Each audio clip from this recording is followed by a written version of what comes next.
Today we have Mary Magdalene, and she's talking about listening to God.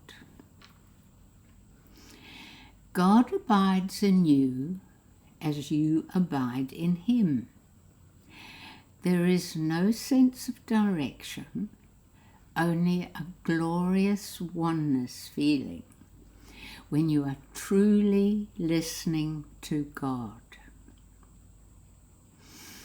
To get there, you can first use your breath to let go of the world and your illusionary little self. Keep it simple. One conscious, normal in-breath followed by a normal out-breath, but where you are aware of releasing all that is obscuring the divine in you. Continue like this with a short pause before each new inhale, where you completely surrender. Soon the light floods your whole being, and you feel suffused with the love of God.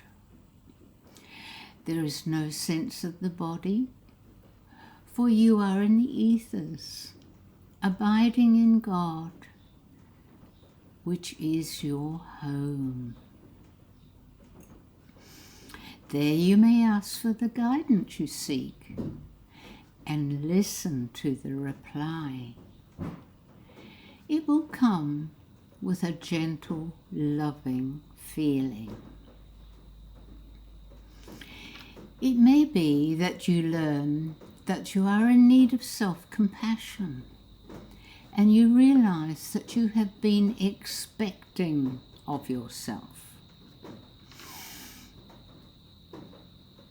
rather than accepting what is in the moment.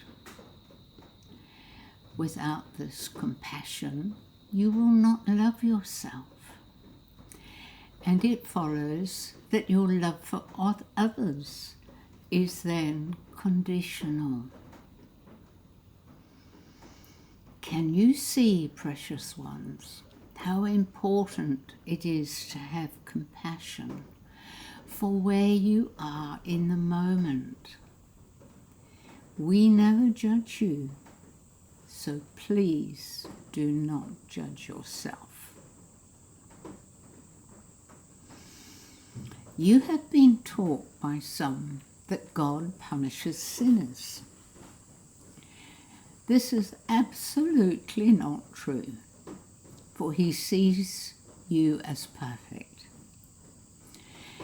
As he is pure love, it follows that he never judges you for a start, let alone considers punishment.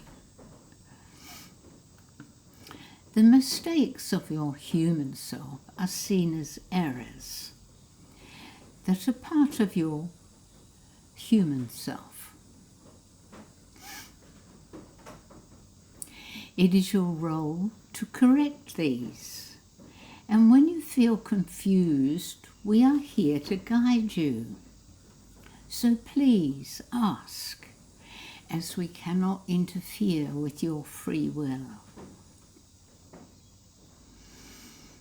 When you are truly abiding in the love of God and listening, peace and love are so fulsome that you may even feel overwhelmed until you settle your breath.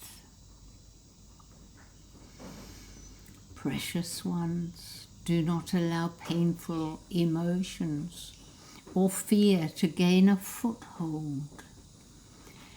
Every time you enter the field of God, it subsequently becomes easier to do. You may say, practice makes perfect. God does not want you to ever suffer. You are all here for a very grand purpose, and abiding in God will hasten the process of dissolving all dark energies in light. It is already underway, and we honour you for your part in that. In the peace of abiding in the mind of God, you are listening, because in this space, separation is obliterated. My precious ones, I am the Magdalene, and I know you all very well and love you with devotion and tender care.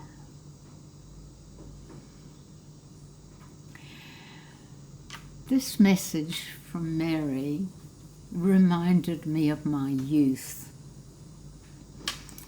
I was very fortunate at Sunday school, where we were taught nothing but the love of God and Jesus, and I loved every moment of it.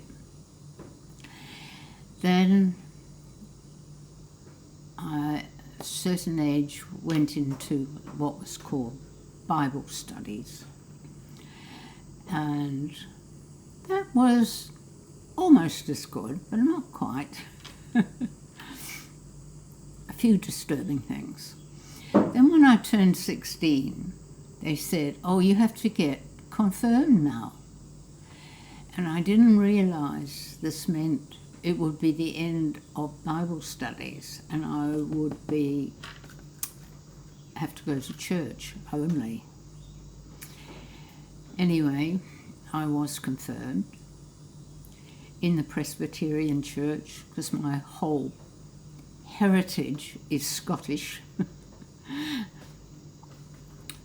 And I then went to a service the next week, and I sat there listening to this minister pulpit thumping wrath of God stuff, and I was horrified, and I thought, I'm out of here. This is not true. So I never went back, but when I was a child in New Zealand, there was nothing but Christian religions, but I went round the lot of them, except the Roman Catholic.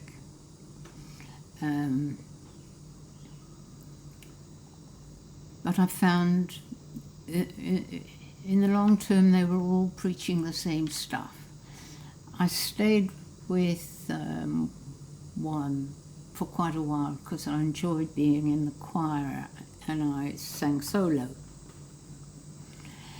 The reason I didn't go to the Catholic Church was that I had seen my aunt when I was 9 years old marrying there. She was in the process of converting because she was marrying a Catholic. But just before she arrived at the church, the officials came and removed all the flowers and rolled up the carpets to show their displeasure of someone who is not yet Catholic. And as a 9-year-old, I was disgusted. So, having gone around all the churches, it took a while. I finally went to Church of England, called Anglican Church to me, and that was much better. It was a printed service that was mercifully short and not too bad at all. And then I realised the church was never locked, and I could go there at any time of the day, park my bike outside and sit in a pew and just do my own thing. Perfect. And that's what I've done ever since. When I lived in Europe and travelled around all those wonderful cathedrals and old churches, I would always just go and sit in a pew, and there were always a lot of other people doing the same. some lighting candles. They were all Catholic, of course, but the priest didn't bother anyone. They did their own stuff up at the altar, and you could just sit there and soak up beautiful energy in those places. Yes, there is holy energy there. So that was my experience until I went to live in Hong Kong, and that's where I had this massive awakening to Buddhism and all sorts of other things. Spent quite some time with an Indian guru. Everything you could possibly want to explore was there, and it was amazing. So, that's my story for today. I hope you enjoyed Mary's message. It's really beautiful. Much love to you all, and thank you for being here.